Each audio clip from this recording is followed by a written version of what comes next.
নমস্কার বন্ধুরা, আবার একটা নতুন এসআর ব্লগ ক্রিয়েশনে আপনাদেরকে স্বাগত।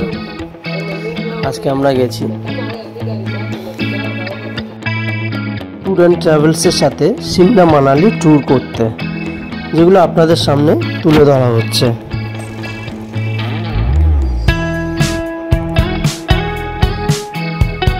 পাহাড়ের মধ্যে দিয়ে এই যে রাস্তাটা কি সুন্দরভাবে বয়ে চলেছে, চারি সাইডে পাহাড়, পাহাড়গুলো পুরো সাদা হয়ে রয়েছে,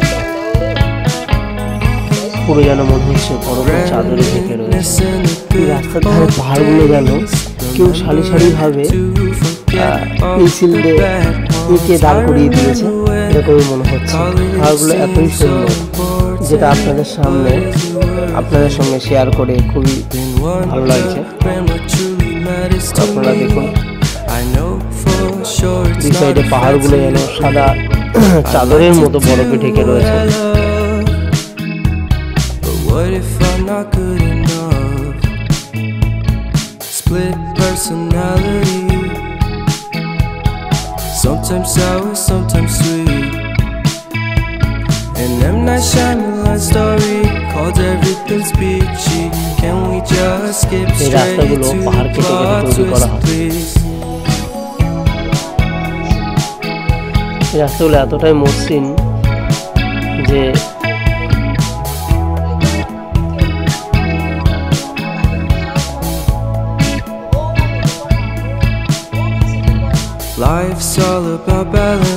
বন্ধুরা, এই রাস্তার পাশ দিয়ে খুব সুন্দর একটি নদী বয়ে চলেছে, যার নাম হচ্ছে বিয়াস নদী, যেটি সিমলা মানালি ওখানকার লোকেদের এবং আমাদের সবার প্রিয় নদী।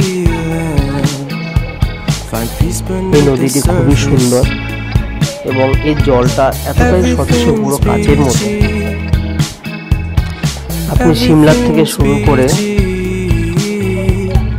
যতদূর অবধি যাবেন ততদূর অবধি এই নদী আপনাদের সঙ্গে বয়ে চলবে।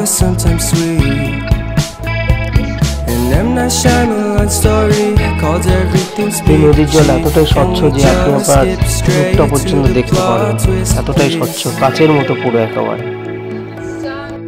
তো বন্ধুরা, আপনারা যদি শীতকালে সিমলা কিংবা মানালিতে আসেন, তবে রাস্তার দুই ধারে এবং রাস্তায় পুরো সম্পূর্ণ বরফ জমে যাবে, এতটাই এখানে শীতলতম স্থান। চারিদিকে শুধু বরফ আর বরফ।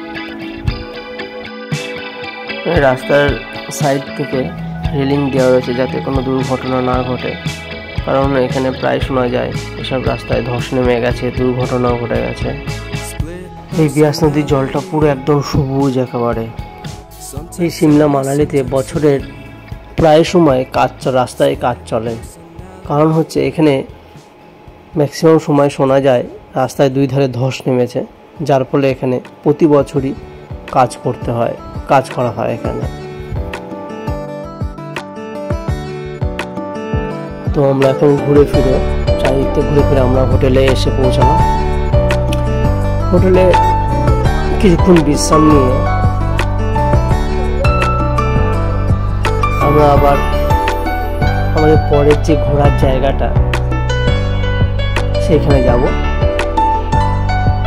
এবং পরের সেটা হচ্ছে রিভার রাফটিং। আমরা রিভার রাফটিং করব। এই দেখুন, আমাদের সব ঘরের লোক সব তৈরি হচ্ছে।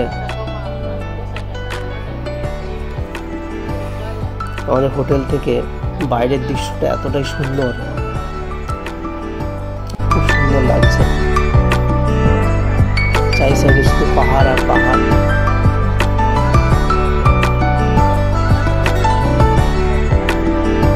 দেখুন, চারি সাইডে পুরো পাহাড় আর পাহাড়।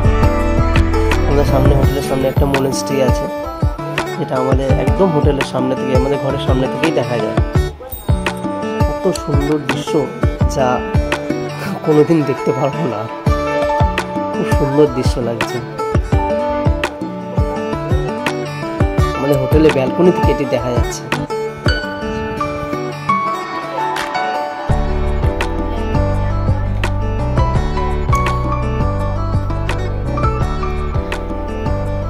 তো আমরা এবার চলে আসলাম রিভার রাফটিং করতে।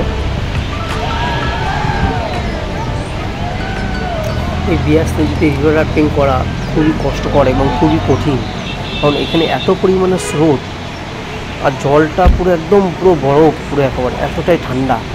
এরপর আমরা রিভার রাফটিং করে আবারও বেরিয়ে পড়লাম আমরা ঘুরতে। এই দেখুন একটি গ্যাস বেলুন আমাদের যেতে যেতে এটি রাস্তায় চোখে পড়লো। এটি খুব সুন্দর এবং নানান রকমের।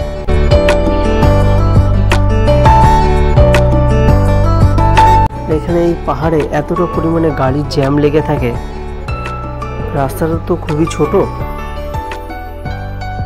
যদি আপনাদের এই ভিডিওটি ভালো লেগে থাকে তবে প্লিজ সাবস্ক্রাইব করবেন, কমেন্ট করবেন এবং একটা লাইক দিয়ে আমার চ্যানেলটিকে আরও এগিয়ে যেতে সাহায্য করবেন।